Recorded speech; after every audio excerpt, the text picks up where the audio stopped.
povo, meu nome é Alex e esse é mais um conteúdo para o canal Diálogos Urbanos. No vídeo de hoje a gente pretende falar um pouquinho sobre o porquê do Brasil ser um país tão desigual, não é? Por que há uma desigualdade de renda no Brasil tão elevada? O Brasil é um dos países mais desiguais do mundo, tá? É claro que se a gente for ser criterioso, tem alguns países que ainda são mais desiguais do que o Brasil, mas a gente está falando de Laos, Camboja, Namíbia, não é? De países de grandes economias do mundo, o Brasil é certamente a economia mais desigual do ponto de vista de renda. E por que isso? Tá? Então essa eu vou tentar tratar, tentando explicar de maneira breve, sucinta, aqui da maneira mais didática possível, os fatores históricos, os fatores do mercado de trabalho, a renda, a questão tributária, né? E também a desigualdade, digamos assim, regional da renda no Brasil. Tá? A primeira observação que é importante fazer é o seguinte: desigualdade de renda é diferente de desigualdade social. O Brasil tem uma enorme desigualdade social e uma enorme desigualdade de renda. Tá? Mas a desigualdade social é mais ampla, está relacionado a vários aspectos de acesso a serviços, a bens e serviços na sociedade, desde educação até saneamento básico. E aí, quando a gente olha para isso, é um fosso na sociedade brasileira. Não só a renda é desigual, como também os benefícios sociais, os acessos a serviços sociais no Brasil também apresenta, né, uma condição absurdamente polar entre os estratos da sociedade com maior nível de renda e de acesso a isso e as periferias no Brasil e regiões no Brasil que têm uma desigualdade social muito alta. Tá?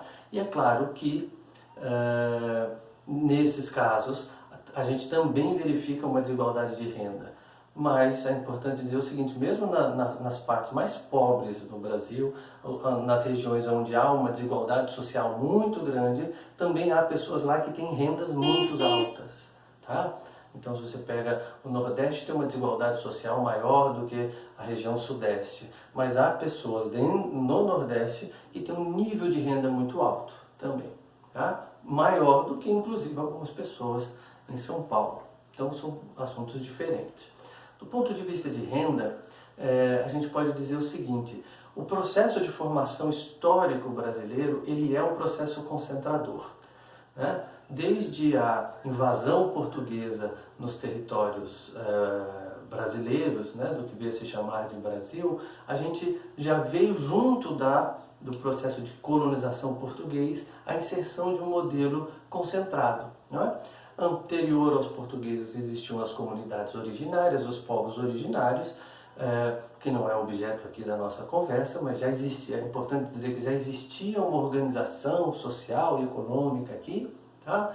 A inserção portuguesa, ela vem e coloca um modelo que a gente vai chamar de plantation, é um modelo de produção de cana-de-açúcar, baseado no quê? É um único produto para exportação, né, que é a cana-de-açúcar, mas é assim, com trabalho escravo.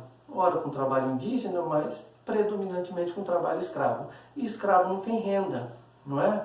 O escravo, ele é utilizado como insumo no processo produtivo. É trágico dizer isso, porque o processo histórico brasileiro é trágico mesmo, não é? Então, veja, aquela velha desigualdade: você cria a casa grande e a senzala. Os donos de engenho, esses ganham dinheiro com isso, os escravos não recebem, porque o escravo não recebe salário. E esse processo vai 150 anos de cana-de-açúcar, se esgota e a gente entra no processo ali de mineração. Aí um pouco mais para baixo, não no Nordeste do Brasil, mas no meio do Brasil, em Minas Gerais, né, onde se tem Minas Gerais, né? E como que ele é feito? Também com trabalho escravo, não é isso?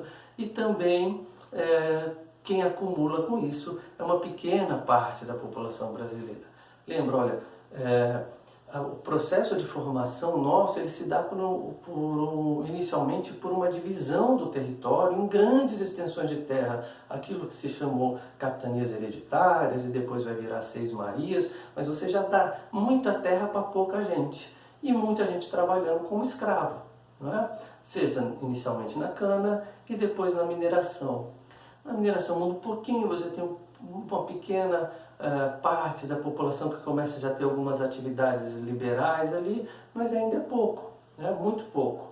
Vem a independência e o próximo grande ciclo econômico brasileiro vai ser o ciclo do café, que acontece um pouquinho mais para baixo, no Sudeste, em São Paulo, mas de novo, é café para exportação, não é? Café, grandes extensões de terra, um único proprietário de terra e mão de obra escrava. Não é? Quem acumula? Quem acumula são os donos das fazendas de café.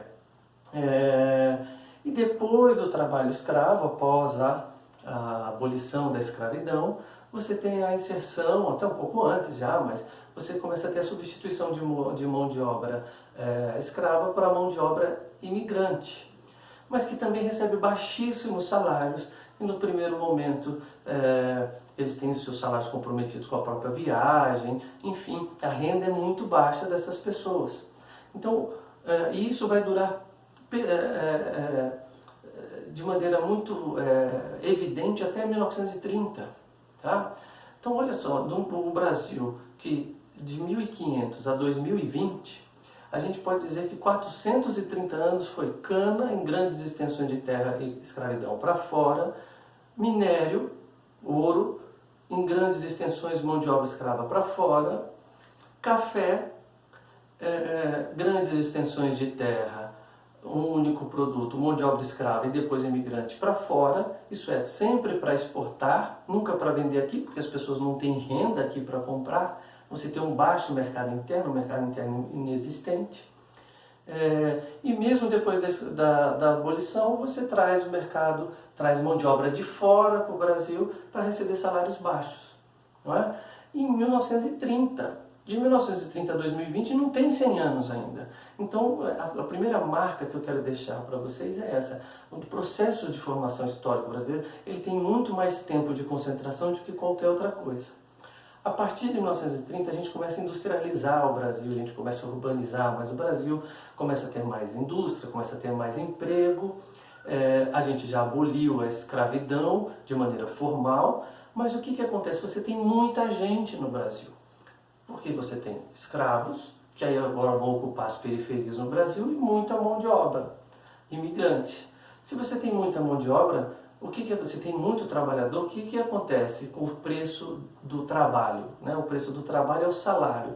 Se você tem muita gente disponível no mercado, a remuneração dessas pessoas vai ser baixa. Então isso quer dizer que a renda no Brasil vai ser baixa. E essa renda baixa, enquanto tem muita gente, enquanto tem muito desempregado, vai se perpetuando. E ainda que ela aumente um pouquinho, mas ela vai de 1930, 40, 50, 60 e vai até a década de 2000. A gente só vai encontrar um pleno emprego substancioso ou próximo, uma taxa de desemprego relativamente baixa no Brasil a partir de 2003, não é? Então isso o mercado de trabalho no Brasil sempre foi um mercado de trabalho que utilizou-se de mão de obra barata. Se a mão de obra é barata, a renda é pouca. Se a renda é pouca, quem ganha, ganha muito, quem tem empresa ganha muito e quem é trabalhador tem um baixo nível de renda.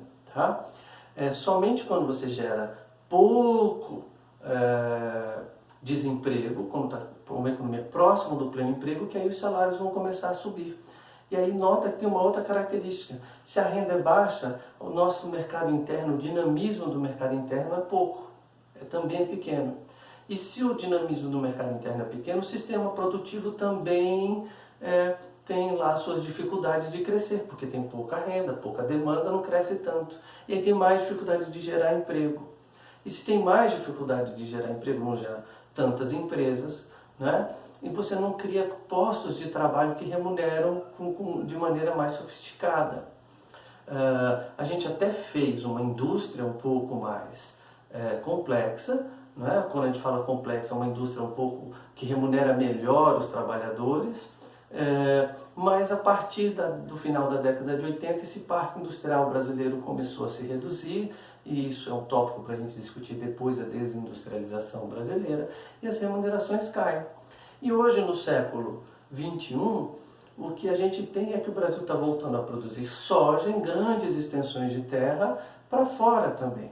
E essa população do interior do Brasil veio todo para os centros urbanos, aumentou de novo a oferta de trabalhadores, e o desemprego no Brasil está alto, e isso faz com que os salários não subam. Tá? O setor produtivo não é um setor produtivo complexo, não paga muito bem, e aí ele não precisa de trabalhadores com boa formação. E aqui entra um outro aspecto, quer dizer, isso não exige uma formação sofisticada por parte dos brasileiros, a gente não tem um nível educacional que permita que brasileiros ocupem cargos com maior nível de remuneração, mas também porque a estrutura produtiva brasileira não oferece muitas opções nesse sentido. Tá? Além disso, é preciso dizer o seguinte, olha, nesses ciclos econômicos, a gente teve regiões no Brasil que se concentrou. Então, o que eu estou dizendo? A renda, ela foi historicamente concentrada, o mercado de trabalho fez com que os salários fossem historicamente baixos, mas ao mesmo tempo essa renda ficou muito concentrada, inicialmente no Nordeste, depois em Minas, depois São Paulo café, São Paulo mineração, e agora a gente está tendo um deslocamento para o centro-oeste do Brasil por conta do agronegócio, mas que é produzido por grandes fazendeiros, praticamente sem mão de obra, e que é uma atividade concentradora, uma atividade que não distribui muito esses recursos. Tá? Então, o que a gente tem que fazer é garantir que a acumulação do processo produtivo brasileiro seja absorvido por toda a sociedade. E uma das formas de fazer isso é através do sistema tributário. E aí a gente entra no último aspecto, que é o quê? O sistema tributário brasileiro é altamente concentrador. Por que ele é altamente concentrador? Porque ele cobra muitos impostos em cima de serviços e impostos indiretos, que a gente chama, sobre o consumo, e pouco imposto sobre a renda, sobre a propriedade, sobre o lucro.